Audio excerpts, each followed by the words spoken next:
Transformações gasosas.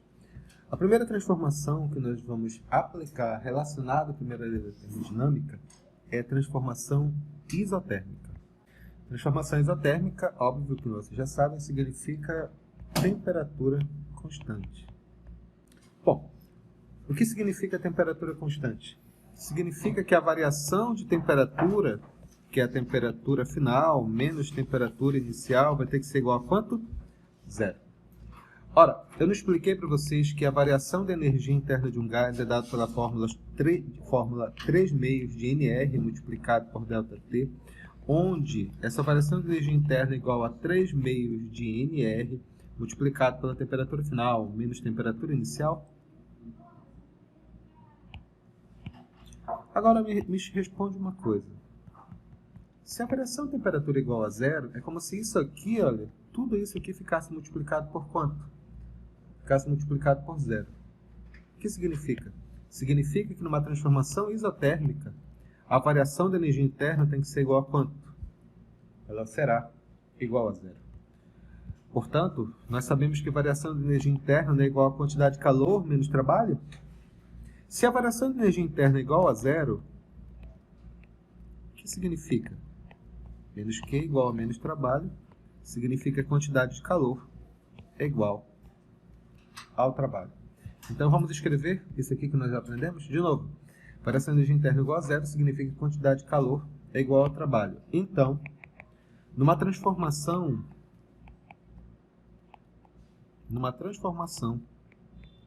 isotérmica,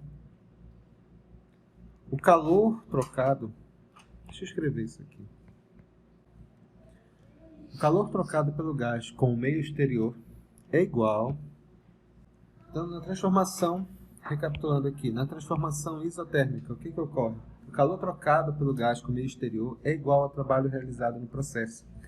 Isso significa, meninos, rapidinho, não há variação, isso aqui é muito importante, não há variação de temperatura, claro, a gente já escreveu isso daqui, mas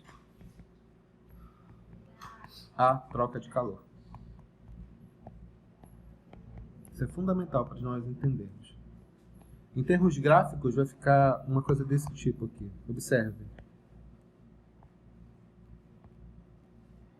É um gráfico pressão pelo volume. Isso aqui é uma hipérbole, essa curva aqui. E nós vamos ter pressão 1 e um volume 1. E depois vamos ter pressão 2 e um volume 2. Nesse caso, a variação da energia interna, o que significa isso? Não esqueça o que eu estou falando.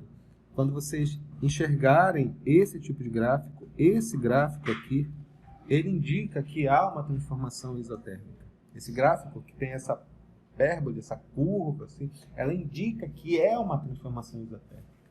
E se é uma transformação isotérmica, o que significa isso? Que a quantidade de calor tem que ser igual a quanto? Tem que ser igual ao próprio trabalho. Obviamente, isso aqui é uma expansão isotérmica, né, que eu estou escrevendo, mas pode ser tanto no caso quanto no outro. Beleza?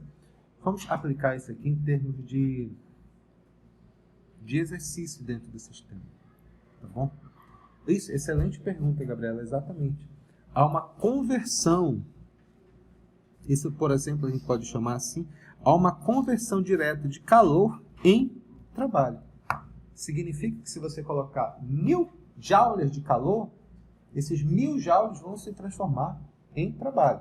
Lógico, há uma certa limitação que nós vamos estudar daqui a pouco, mas a princípio a fórmula básica é essa.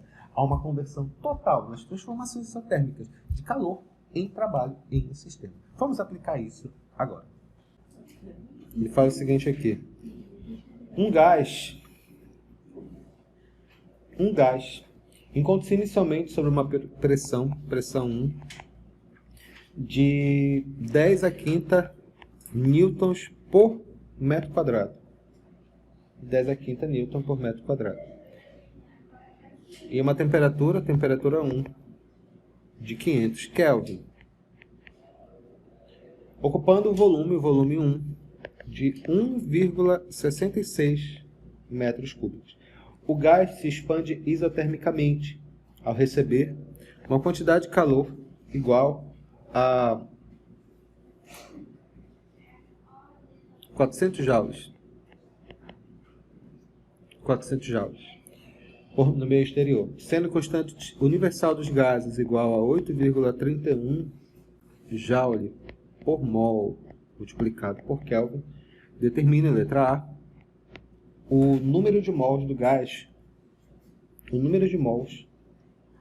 que sofre o processo. O número de mols do gás a gente vai trabalhar pela fórmula básica, né? PV/NRT. Pode ficar PV.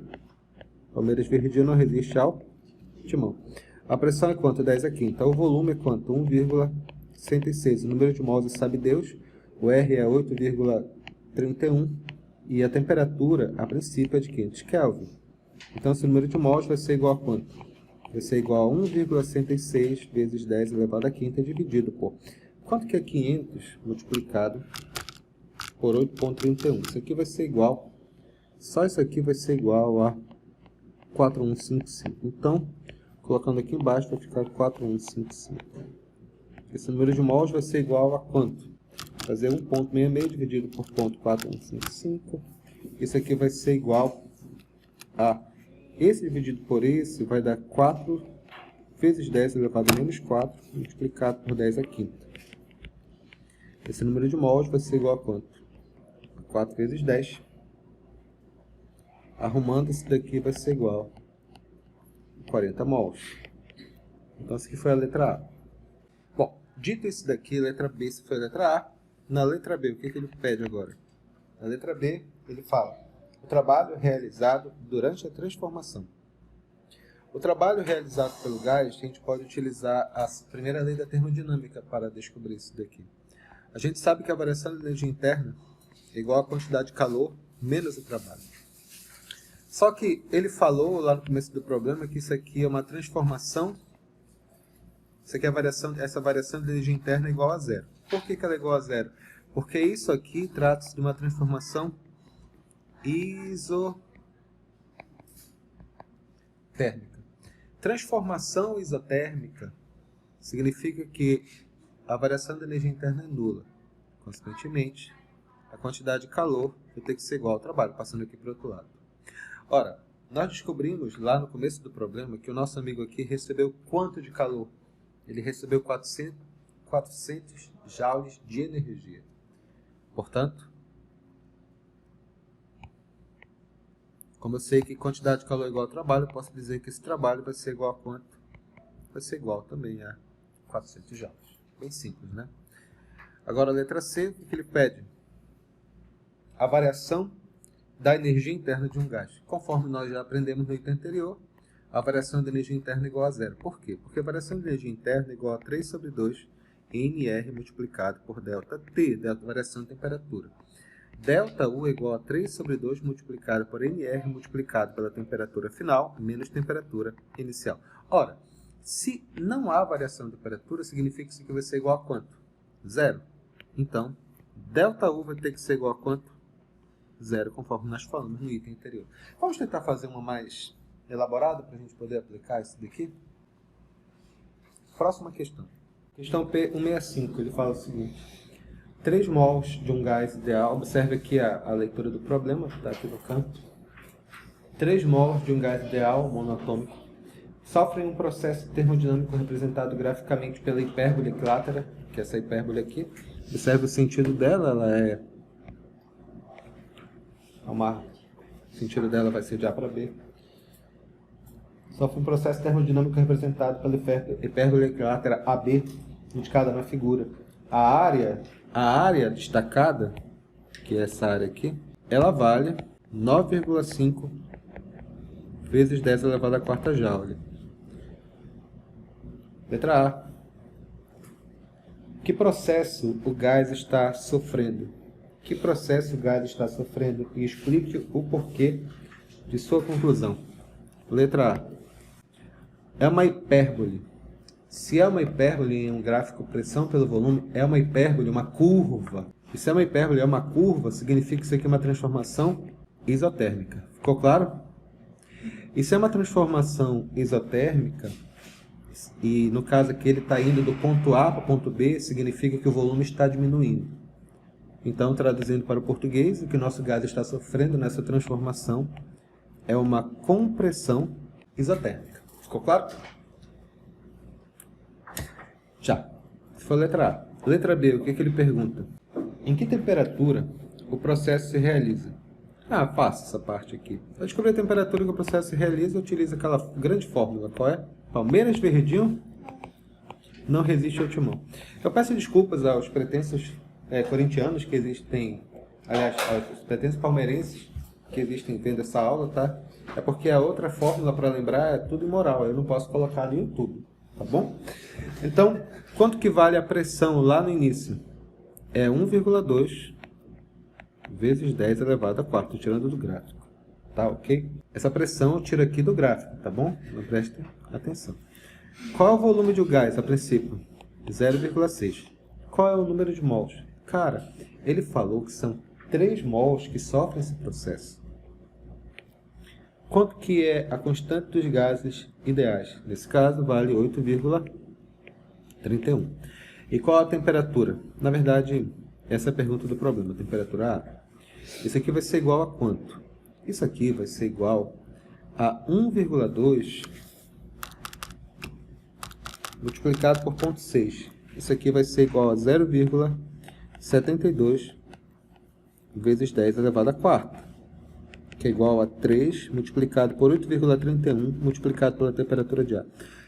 Eu gosto de ficar fazendo isso porque eu tento simplificar o material. Então isso aqui vai ficar 0,72 dividido por 3, isso aqui vai ser igual a 0,24 vezes 10 elevado a 4, que é igual a 8,31 multiplicado pela temperatura de ar. Arrumando isso daqui, vai ficar a temperatura de ar vai ser igual a 2,4 vezes 10 elevado a... Andei uma casa para a direita, é menos, né? Uma casa vai ficar dividido por 8,31. Então, essa temperatura de ar vai ser igual a quanto? Vai ser igual a 2,4 dividido por 8,31. Isso aqui vai ser igual a 0,2888 vezes 10 elevado à terceira. Tirando isso daqui, a vírgula ela está aqui, ronda 1, 2, 3. Fica menos 3. Então, isso aqui vai ser igual a 278,8 aproximadamente Kelvin. Isso aqui é a temperatura A. Ok? Bom, próximo